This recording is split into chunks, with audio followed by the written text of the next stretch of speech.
looking and their cheekbones are perfect. And then one of their careers kind of, and then they don't like each other. Because, actors, then instead of pretending, they really get a divorce because all of a sudden there's bumps in the road and it's not perfect and the careers aren't on fire and everybody doesn't love them and they're not adored. And what am I talking about? Smart, good-looking, successful people. It's very easy to get along because people just stand at your feet and tell you how great you are. And Aaron Rodgers and Matt LaFleur, I saw a story this morning, they're just getting along great.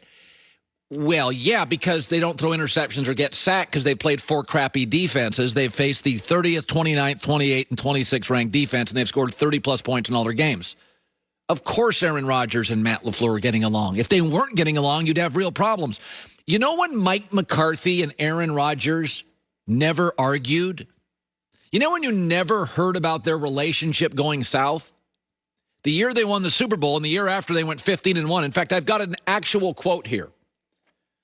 Aaron Rodgers, and I'm not picking on him, but he loved Mike McCarthy early. In fact, his quote was, starting in 2010, that was the year they won the Super Bowl, Thursday afternoon, Mike and I would spend anywhere from 90 minutes to 4 hours, talk about football and life, lessons, thoughts, and dreams. I really appreciated that time with Mike, getting to know him on a personal level.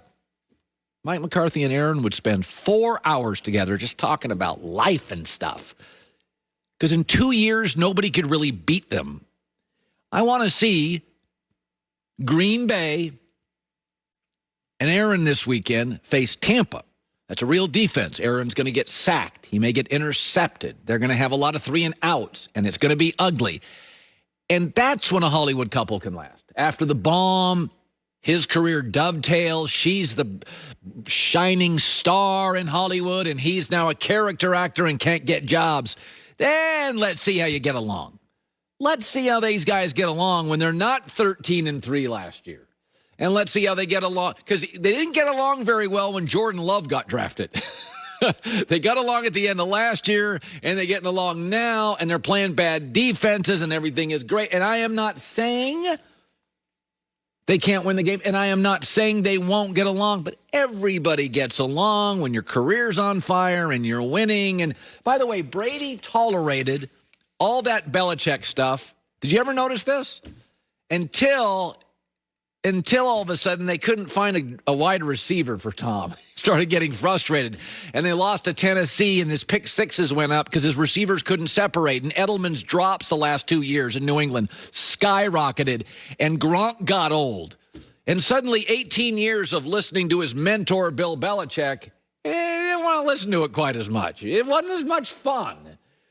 Patrick Mahomes looks pretty good, and Lamar looks pretty good, and the AFC's better, and Buffalo's better, and Edelman's dropping it, and Gronk is old, and we can't draft a wide receiver. And suddenly Bill didn't get along, and Tom didn't get along. Like, they didn't want to hear Bill bark at him all the time and call him out in front of the team. And everybody gets along when it's great, and you're winning in the NFL. It's like Jay Glazer always says.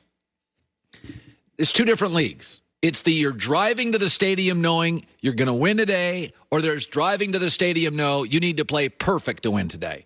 One's a great life and the other one is miserable. It's a miserable existence in the NFL, driving to the stadium knowing. And by the way, when Aaron's, and I'm not blaming Aaron, but when he and McCarthy started losing games and Aaron couldn't win as many playoff games, then all of a sudden those 4-hour conversations where they talked about life and dreams turned into about 60 minutes of uncomfortable. All right, yeah, okay, yeah, you bet. I got to go. Come on. 2010, he's talking about, we spent 4 hours together. Yeah, you went 15-1. Then the previous year you won a Super Bowl. Everybody gets along in the NFL that way. Everybody. Tom and Belichick, when they're Randy Moss and Welker and Super Bowls and scoring and Tom's numbers, and they got along great. Not so great when Edelman started dropping it and Gronk started getting old. Okay, Joel Klatt and Will Blackman next hour. Will is a wine sommelier. He's very smart.